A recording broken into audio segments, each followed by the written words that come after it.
Good afternoon. It's March 25th, and by now you've probably heard that Governor Little has issued a statewide stay-at-home order for the next 21 days. Non-essential businesses are to close, and whether we're feeling sick or healthy, we are all encouraged to remain home for the next 3 weeks.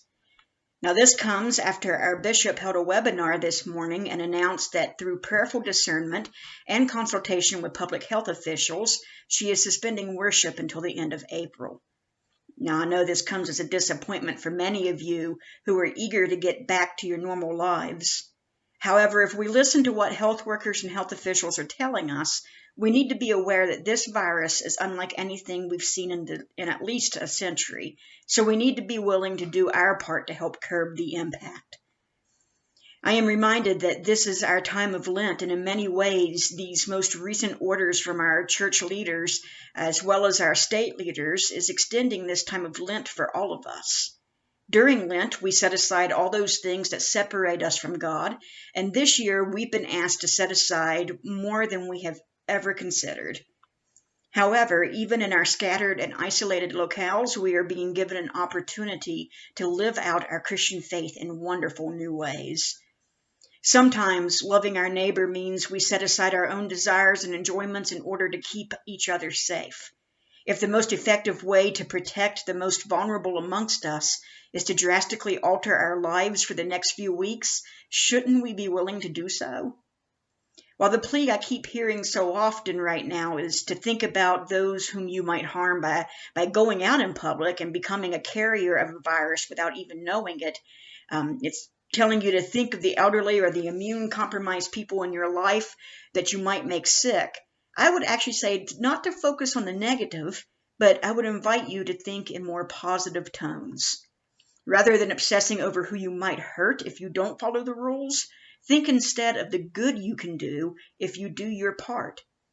Think for just a moment how many lives you can be a part of saving by being willing to self-sacrifice over the next few weeks. Think for just a moment about your normal shopping trip, just running to the hardware store to pick up a couple of items that you overlooked and that you need. Think about who you normally come in contact with. There's the cashier, there's the people working in the aisles, and there's also all of those people that you pass in those aisles. Whether or not you realize it, you've come into contact easily with a dozen people just by running to the hardware store for a package of nails.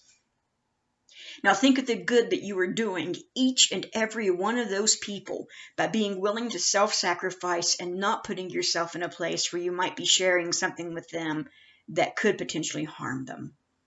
The purpose of Lent is not to make us miserable, but to help us recenter our lives back on God. We fast because we know that we've filled ourselves up too much with too many things that are separating us from God, and we know that we need to be willing to sacrifice of ourselves in order to make room for God.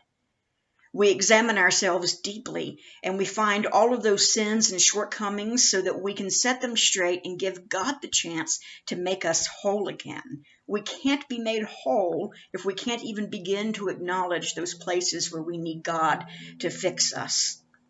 So in the days ahead, I hope you consider how these massive changes to your life during this COVID-19 pandemic is not a punishment, is not a dire situation, that it is actually an opportunity to figure out how to love your neighbor more fully, how to make more room in your life for God, and how to recenter your life so that God is always, always at the very center of everything you do, say, and think.